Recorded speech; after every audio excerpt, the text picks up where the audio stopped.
So let's jump right into a question that has kept people up at night for, well, forever. Are our lives our own, or is everything already written in stone? It's that classic debate, right? Free will versus fate.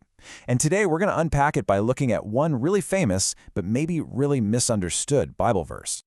And here it is, Proverbs 16, verse 9. I bet you've seen this on a coffee mug or heard it in a sermon somewhere. It just seems to capture something so true about life, doesn't it? We make all our plans, we have our goals, but the final outcome, well, that often feels completely out of our hands. But what is this verse actually saying? I mean, is it a comforting promise, the idea that some loving guide is going to make sure we end up where we need to be? Or is it something a little more unsettling? A statement about absolute divine control, suggesting our sense of freedom is basically just an illusion? This right here is the core of the debate. Now, for a lot of people, this verse is Exhibit A for determinism.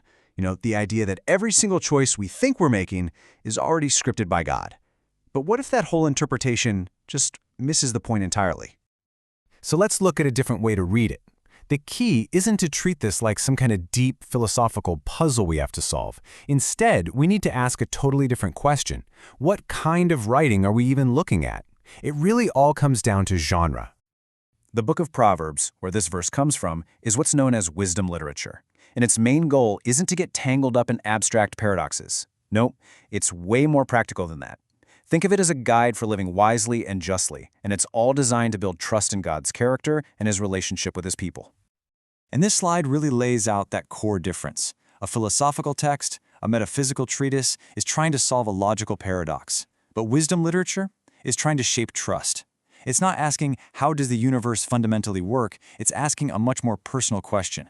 How can I live faithfully right here and right now? This leads us to a really powerful metaphor for understanding God's role in all of this. I want you to forget the idea of a cosmic puppeteer pulling every single string. Instead, think of God as a king. Okay, so you've got two totally different ways of looking at divine power. First, there's mechanical causation. That's the puppeteer model, right? God meticulously scripting every single event.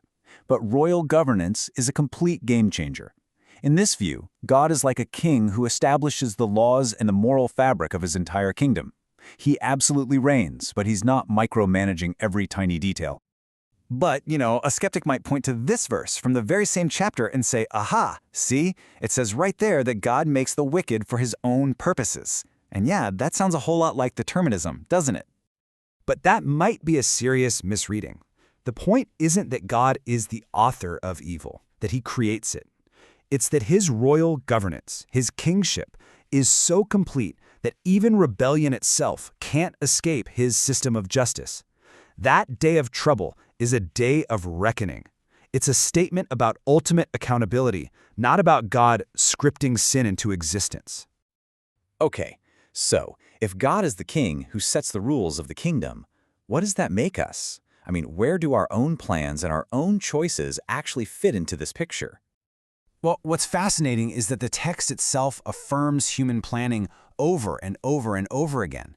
It says the plans of the heart belong to man. It doesn't treat our ability to think, to deliberate, and to choose as some kind of illusion. It actually treats it as a given, as a reality. This whole idea has a name: layered agency. It's a model where God is the ultimate agent. He's the king. But within his kingdom, we are real secondary agents with genuine freedom and genuine responsibility. So, his rule provides the context, the frame for our choices. It doesn't cancel them out. It's kind of like a two-step dance. Step one, we plan. Our thinking, our deliberation, it's real, and we are absolutely accountable for it. Then step two, he establishes. God, as the sovereign king, governs the final outcome. You see? The two work together. They're not in opposition to each other. All right, I know what you're thinking.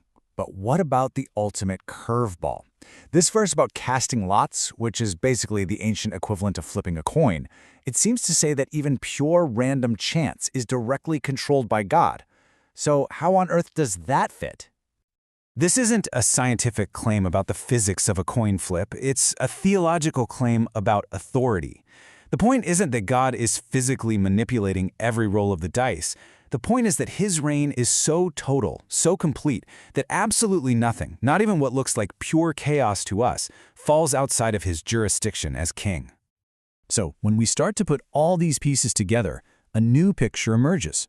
We see that Proverbs 16 isn't actually trying to win a philosophical debate. It's trying to do something much more practical, and honestly, something much more human. This slide frames the real issue perfectly. The writer of Proverbs isn't losing sleep over a philosophical dilemma. No, they're addressing a deeply human, existential anxiety. In a world that feels so chaotic and uncertain, can I actually trust that my future is in good hands? And that's the crucial takeaway. The chapter's goal is pastoral. It's about care. It's meant to be a comfort, to soothe our anxiety.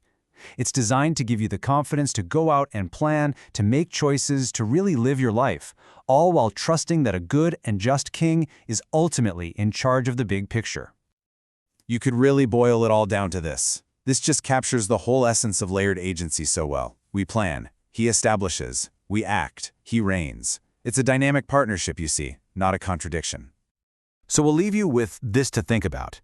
How does this shift in perspective, from seeing God as a cosmic programmer scripting every single detail, to seeing him as a just king governing the cosmos, how does that change the way you see your choices, your responsibilities, and your future?